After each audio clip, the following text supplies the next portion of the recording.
Olá, pensa só uma coisa. O mundo que a gente vive não é algo que a gente simplesmente achou pronto. Na real, é algo que a gente constrói todo santo dia. Hoje, vamos mergulhar de cabeça no que é o espaço para a geografia. E olha, essa ideia pode mudar o jeito como a gente enxerga tudo ao nosso redor. Para a gente começar, um exercício bem rápido. Se eu digo a palavra espaço, qual imagem aparece na cabeça assim de primeira? Pois é, para a maioria das pessoas a resposta é essa aí. A imensidão lá de cima, cheia de estrelas, planetas, o espaço sideral. É quase automático, né? Só que essa palavrinha espaço é super versátil. A gente fala de espaço entre duas coisas, do nosso espaço pessoal, do espaço que uma lembrança ocupa, mas para a geografia, o buraco é bem mais embaixo. O espaço é algo muito mais concreto e transformador.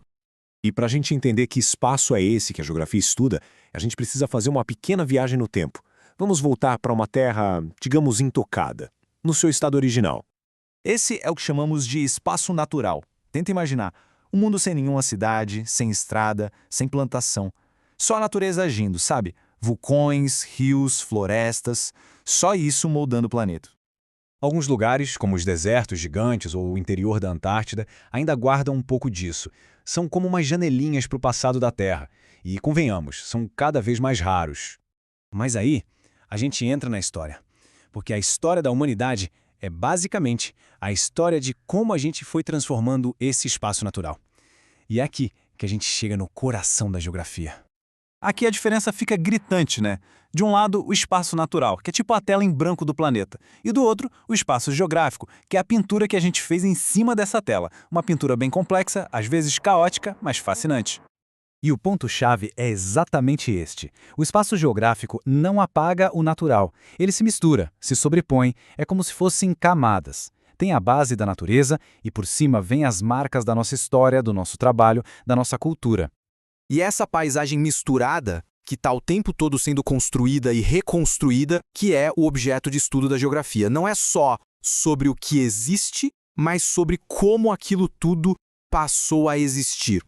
Isso leva a gente para uma ideia muito poderosa. O espaço não é uma coisa parada, que a gente só ocupa. A gente produz o espaço, a gente fabrica ele. Pense assim.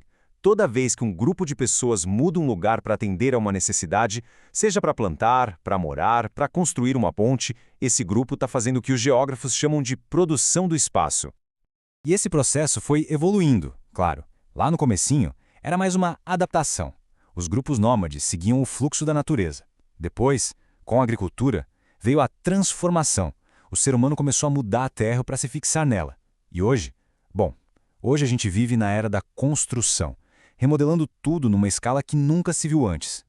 Para a gente ter uma ideia do tamanho desse poder, vamos pegar um exemplo bem radical.